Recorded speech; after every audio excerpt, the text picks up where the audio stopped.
എന്താണ് CT scan? Computer tomography. ശരീരത്തിൻ്റെ ഉള്ളിലെ വിവിധ ഭാഗങ്ങളുടെ ചിത്രങ്ങൾ എടുക്കാൻ ഉപയോഗിക്കുന്ന പരിശോധനയാണിത്. സാധാരണ എക്സ്റേയിൽ ഒരു ചിത്രം നൽകുമ്പോൾ CT പല കോണുകളിൽ നിന്ന് ചിത്രങ്ങൾ എടുത്ത് കൂടുതൽ വ്യക്തത നൽകുന്നു. സാധാരണ എക്സ്റേയിൽ നിന്ന് മനസ്സിലാക്കാൻ പറ്റാത്ത കാര്യങ്ങൾ പോലും CTയിൽ മനസ്സിലാവും. CT പല ലെയേഴ്സായാണ് ഇമേജ് നൽകുന്നത്. Accident, brain stroke, internal bleeding, cancer, kidney stone, lung infections തുടങ്ങിയവ കണ്ടെത്താൻ CT സ്കാൻ സഹായിക്കും. സ്കാൻ ചെയ്യുമ്പോൾ പേഷ്യൻറ്റിനെ ഒരു ടേബിളിൽ കിടത്തും.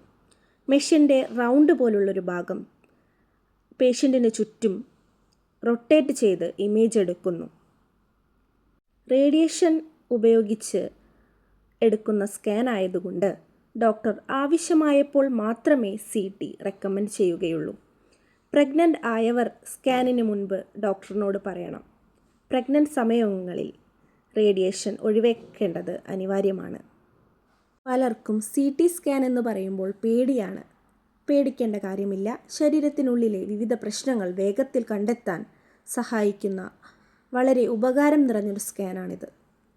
ഇഞ്ചക്ഷൻ കൊടുക്കുന്നതിൻ്റെ ഒരു ബുദ്ധിമുട്ട് മാത്രമേ ഉണ്ടാവുകയുള്ളൂ. CT സ്കാൻ എല്ലാവർക്കും കോൺട്രാസ്റ്റ് ആവശ്യമില്ല. ഏത് ഭാഗമാണ് പരിശോധിക്കുന്നതിനനുസരിച്ചാണ് കോൺട്രാസ്റ്റ് വേണോ വേണ്ടേ എന്ന് തീരുമാനിക്കുന്നത്. CT സ്കാനിന് മുൻപ് ഡോക്ടർ നൽകിയ നിർദ്ദേശം പാലിക്കുക. കോൺട്രാസ്റ്റ് സ്കാൻ ആണെങ്കിൽ ചില സാഹചര്യങ്ങളിൽ ഫാസ്റ്റിംഗ് ആവശ്യമായി വരും. അത് പാലിക്കണം. മെറ്റൽ സാധനങ്ങൾ ഒഴിവാക്കണം. ബെൽറ്റ്, വാച്ച്, കോയിൻ, ആഭരണങ്ങൾ എല്ലാം. ഹോസ്പിറ്റൽ ഗൗൺ നൽകും, അത് ധരിക്കുക. മുൻപ് കോൺട്രാസ്റ്റ് ഉപയോഗിച്ചപ്പോൾ എന്തെങ്കിലും തരം അലർജി പ്രശ്നങ്ങളുണ്ടെങ്കിൽ അത് ഇൻഫോം ചെയ്യണം. അലർജി, ആസ്മ, കിഡ്നി പ്രശ്നങ്ങൾ ഉണ്ടെങ്കിൽ മുൻകൂട്ടി അറിയിക്കണം. ഗർഭിണിയാണെങ്കിലും അറിയിക്കണം. ഗർഭിണിയാണെങ്കിൽ സ്കാൻ CT സ്കാൻ മാറ്റി അൾട്രാസൗണ്ടോ MRIയോ നിർദ്ദേശിക്കും. റേഡിയേഷൻ ഉള്ളതിനാലാണ് പ്രത്യേകം അറിയിക്കണമെന്ന് പറയുന്നത്. പഴയ റിപ്പോർട്ടുകൾ കൊണ്ടുപോകണം. ഒപ്പം എന്തെങ്കിലും മെഡിസിൻസ് കഴിക്കുന്നുണ്ടെങ്കിൽ അതും അറിയിക്കണം. എന്താണ് കോൺട്രാസ്റ്റ്?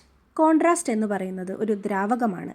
ഇത് ചില അവയവങ്ങൾ, രക്തക്കുഴലുകൾ അല്ലെങ്കിൽ എന്തെങ്കിലും മാറ്റങ്ങളോ തടസ്സങ്ങളോ ഉണ്ടെങ്കിൽ വ്യക്തമായി കാണാൻ സഹായിക്കുന്നു. കൈവഴി ഇഞ്ചക്ഷനായും ചില സാഹചര്യങ്ങളിൽ കുടിക്കാനുമൊക്കെ കൊടുക്കാറുണ്ട്. കോൺട്രാസ്റ്റ് കൊടുത്താൽ രോഗിക്ക് ശരീരത്തിൽ ചൂട് പടരുന്ന പോലെ അനുഭവപ്പെടാം. വായിൽ ലോഹത്തിൻ്റെ രുചി അനുഭവപ്പെടാം. ഇത് സാധാരണമാണ്. ഇടയ്ക്കിടയ്ക്ക് മൂത്രമൊഴിക്കാനും തോന്നും. ലോഹത്തിൻ്റെ രുചിയും അനുഭവപ്പെടാം. ഇത് കുറച്ച് സമയത്തിന് ശേഷം മാറുന്നതാണ്. അതിനാൽ തന്നെ പേടിക്കേണ്ട കാര്യമില്ല. CT വേദനയുള്ളൊരു പരിശോധനയല്ല. ഇഞ്ചക്ഷൻ ചെയ്ത ഒരു ഡിസ്കംഫർട്ട് മാത്രമേ ഉണ്ടാവൂ. CT സ്കാനിന് മുൻപ് ക്രിയാറ്റിൻ ടെസ്റ്റ് ചിലപ്പോൾ പരിശോധിക്കും. എല്ലാ CT സ്കാനിനും നിർബന്ധമല്ല. കോൺട്രാസ്റ്റ് CT ആണെങ്കിൽ വൃക്ക പ്രശ്നം, പ്രമേഹം, കിഡ്നി റിലേറ്റഡ് എന്തെങ്കിലും ഇഷ്യൂസ് ഉണ്ടോ എന്ന് നോക്കാൻ ഇത് ആവശ്യമായി വരാം. സ്കാൻ കഴിഞ്ഞതിന് ശേഷം കോൺട്രാസ്റ്റ് ഡൈ ശരീരത്തിൽ നിന്ന് പുറത്തു പോകാൻ ധാരാളം വെള്ളം കുടിക്കേണ്ടത് ആവശ്യമാണ്. സ്കാൻ കഴിഞ്ഞാൽ സാധാരണ പോലെ ഭക്ഷണം കഴിക്കാം. കോൺട്രാസ്റ്റ് നൽകിയ ശേഷം ചെറിയ ചൂട്, വായിലെ രുചി വ്യത്യാസം ഇതൊക്കെ സാധാരണമാണ്. ചിലർക്ക് മൂത്രമൊഴിക്കാനുള്ള തോന്നൽ കുറച്ച് സമയത്ത് നീണ്ടു നിൽക്കും.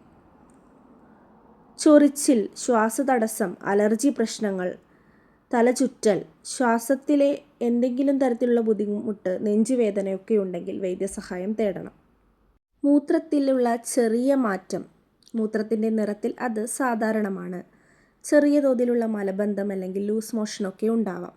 കഠിനമാണെങ്കിൽ ഡോക്ടറെ കാണിക്കണം. മൂത്രമൊഴിക്കുമ്പോൾ കഠിനമായ വേദന, മൂത്രം വളരെ കുറയുക, രക്തം കലർന്ന മൂത്രം, വയറുവേദന ഇതൊക്കെ ഉണ്ടെങ്കിൽ ഡോക്ടറെ കാണിക്കണം.